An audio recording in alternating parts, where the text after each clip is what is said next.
นี่แหละทุกคนคนไทยเขาคิดจริงสร้างจริงทำจริงเบิ่งเอาเด้อพี่น้องนี่เนาะอันนี้ที่อยู่ต่อหน้าต่อตาเฮากะซิเมนเขามุ่งหลังคาไว้ให้ถนนคนเดินเนาะทุกคนสร้างความอำนวยความสะดวกให้พี่น้องประชาชนให้ทุกคนทุกท่านที่มาเดินมา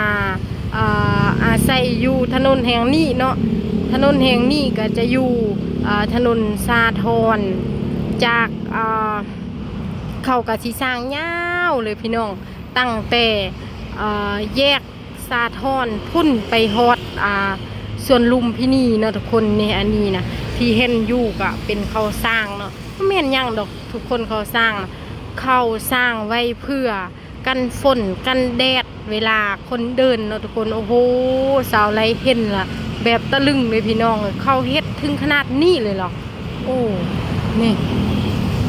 ขนาดฝนแดดเข้าอย่างกั้นให้ปานนี่นะดีคักสำนี่เนาะทุกคนเบิ่งเอาเด้อเบิ่งแล้วกะสะอ่อนคนไทยเนาะทุกคนที่เขาเฮ็ดดีเนาะเฮ็ดแต่สิ่งดีๆนี่เบิ่งเอาเนาะนี่เห็นบ่ตอนนี้เขาก็ยังสร้างบ่เสร็จนะทุกคนพุ่นยาวไปฮอดสี่แยกพุ่นเลยเนาะทางพุ่นเขาก็สิตั้งเสา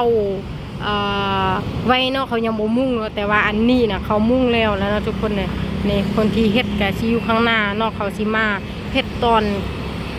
ดึกดิทุกคนตอนกลางคืนเนาะเขาบ่เฮ็ดกลางเว้นเนาะทุกคนคนไทยเขาทำงานตอนกลางเว้นก็ทำตอนกลางคืนก็ทำเนาะอันนี้เบิ่งเอาเด้อพี่น้องเอ้ย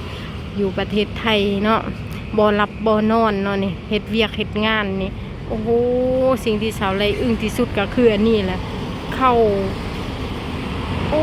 ดีที่สุดแล้วทุกคนเลยมุ่งหลังคาให้ถนนคนเดินเนาะกันแดดกันฝนโอ้ถือว่าสุดยอดเลยทุกคนก่อนอื่นก็กราบสบายดีเมื่อสุขคนเนาะใครที่เขามารับชมคลิปสาวลาวอุดมใส่เนาะใครที่ว่าได้เบิ้งแล้วก็ฝากกดไลค์กดติดตามให้สาวลาวเนี่ยเด้อทุกคนสาวลาวกาซิมาอัปเดตวิวไปเรื่อยๆนะทุกคนมองได้ที่บ่เคยเห็นบ่เคยฮู้กะอยู่ประเทศไทยกะสิท้ายกะสิแนะนำเนาะมองได้ที่ว่าบ่ฮู้กะสิถามพี่น้องท่านผู้ชมเนาะมองได้ที่ฮู้กะสิแนะนำให้พี่น้องท่านผู้ชมเนาะทุกคนเลยอันนี้ก็คืออยู่ถนนสาทรทุกคนน่ะแถวสาทรนั่นแหละนี่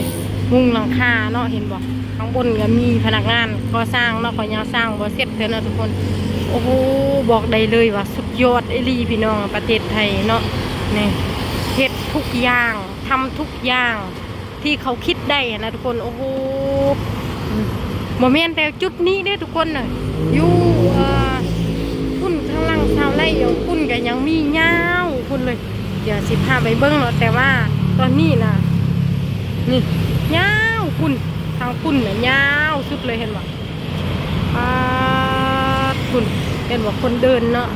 ยาวไปพุ่นเลยนี่เขาสร้างกันแดดกันฝนให้พี่น้องประชาชนให้สาวต่างชาติเนาะทุกคนมาเที่ยวมาเดินสะดวกสบายเนาะนี่ดีสำได้เนี่ยอยู่บ้านเฮาบ่มีทุกคนแบบนี้นะโอ้อยู่บ้านเฮาบ่เคยฮู้บ่เคยเห็นแนวนี้เนาะขนาดทางเดินก็ยังกันลมกันแดดให้แบบนี้นะสาไลหากับมาตื้นเนอะแต่ว่าอันนี้เขาหากะเฮ็ดทุกคนเนี่ยเดือนที่แล้วนะบ่มีอันนี้เขาหากะเฮ็ดหากะมุงหลังคาได้อันนี้นะเขาหากะเฮ็ดช่วงปีนี้แหละทุกคนเนี่ยเริ่มปีนี้เนาะแต่ว่าเขาปีที่แล้วนะเขาก็มาเริ่มเจาะเสาเจาะยังไว้เนาะแต่ว่าช่วงนี้ตอนนี้เขาก็เริ่มมุ่งหลังคาไปแหละทุกคนปลูกเสาปลูกอีหยังในเบิ่งเอาทุกคนกามุ่งนี่มดประมาณจักแสนจักล้านเนาะทุกคนเนี่ยเขาโอ้สุดยอดเลยอยากให้พ่อแม่พี่น้องทางบ้านทางสปป.ลาวได้เบิ่งได้เห็นคลิปนี้ได้ว่าประเทศไทยเขาสร้างแบบนี้นะคือเขาพัฒนาไปเรื่อยๆนะทุกคนเนี่ยขนาดถนนคนเดินเขาก็ยังสร้างยังมุงหลังคาเนาะ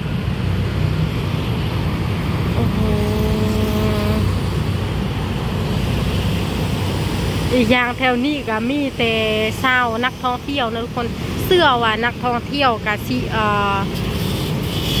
ตะลึงเนาะเพราะว่าเขาสร้างแนวนี้เนาะตอนแรกชาวไร่เห็นชาวไร่ก็ยังงงว่าเขาเฮ็ดยังเด้นี่เนาะเขาเจาะเจาะเสาอีหยังเด้คือว่าไล่แต่คือว่ายาวแต่ตั้งแต่ส่วนลุ่มฮอดแยกถนนสาทรนะฮอดแยกสาทรนะทุกคนแถวตึกเอ็มพายแถวตึกมหานครแถวนี้นี่ที่แทกมาฮู้มือนี้แหละทุกคนมาฮู้ด้นแล้วแหละแต่ว่ามือนี้นะอยากสิถ่ายคลิปให้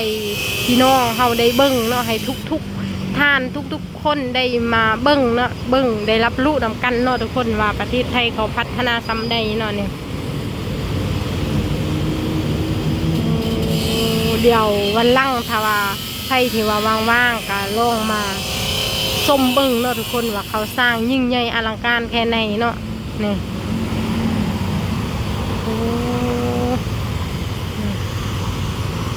เฮ็ดทุกสิ่งทุกอย่างที่เฮาบ่เคยฮู้บ่เคยเห็นเลยเนาะตอนนี้กำลังเขาสร้างยังบ่เสร็จเทื่อขนาดยังบ่เสร็จยังใหญ่อลังการทำนี่เนาะทุกคนถ้าเสร็จนี่ซ้ำได้เนาะแต่ว่าเขาบ่ได้เฮ็ดเด้งานกลางเว้นทุกคนเนี่ยเขาเฮ็ดตอนกลางคืนเพราะยังเขาเฮ็ดตอนกลางคืนเพื่อความปลอดภัยของทุกคนที่ว่าเดินถนนแห่งนี้นะทุกคนที่ว่าเดินทางนี้นะทุกคนเนี่ยเพราะว่าตอนกลางเว้นคนมันร้ายตอนกลางคืนคนมันน้อยเขาก็เลยเฮ็ดตอนกลางเว้นประมาณนี้นี่แหละเขาเฮ็ดตอนกลางคืนน่ะนี่โอ้โหแต่ว่าก็คือว่าและประเทศไทยนะก็คือกลางเว้นก็คือตอนกลางคืนก็คือตอนกลางเว้น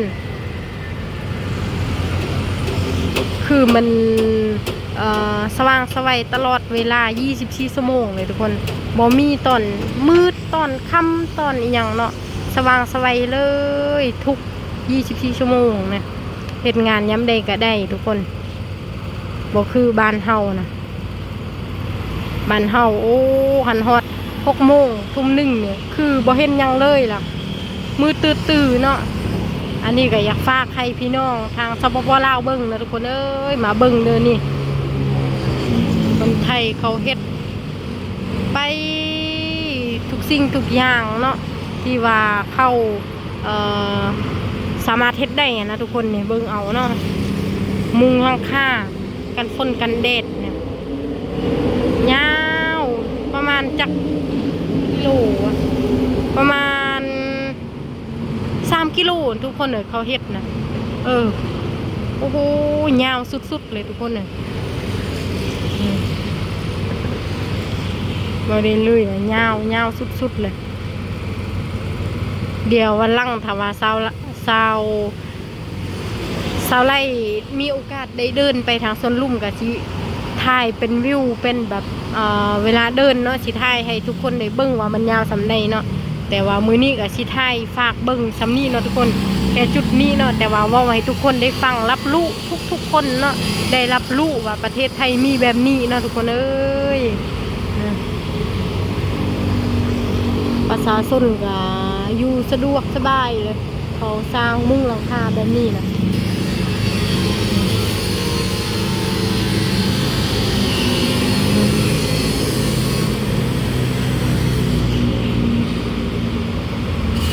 อันนี้ก็อยู่ต่อหน้า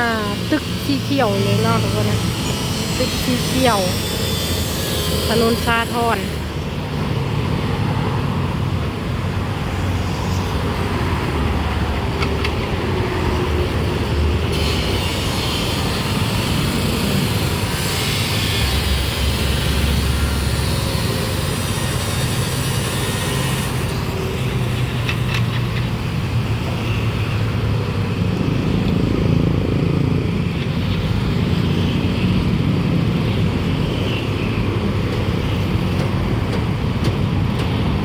ตอนนี้ก็เวลา20:00 นเนอะทุกคนเขายังเฮ็ดเวียกเฮ็ดงานเห็นบ่อ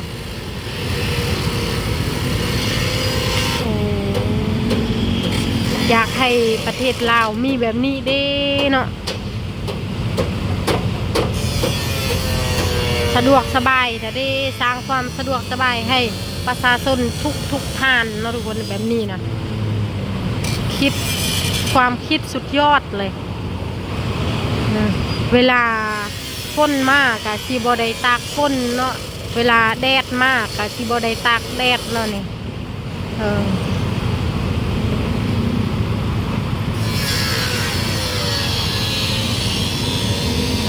ประมาณนี้แหละทุกคนคลิปเสาไล่อันนี้นะกะที่เขาออกมาชี้แจงสำนีเนาะแต่ว่าอย่าจังใดก็อย่าลืมกดไลค์กดติดตามให้เสาไล่เนี่ยเด้อสำหรับคลิปนี้เสาไล่กะที่เขาจบเพียงสำนีเด้อทุกคนกับสบายดี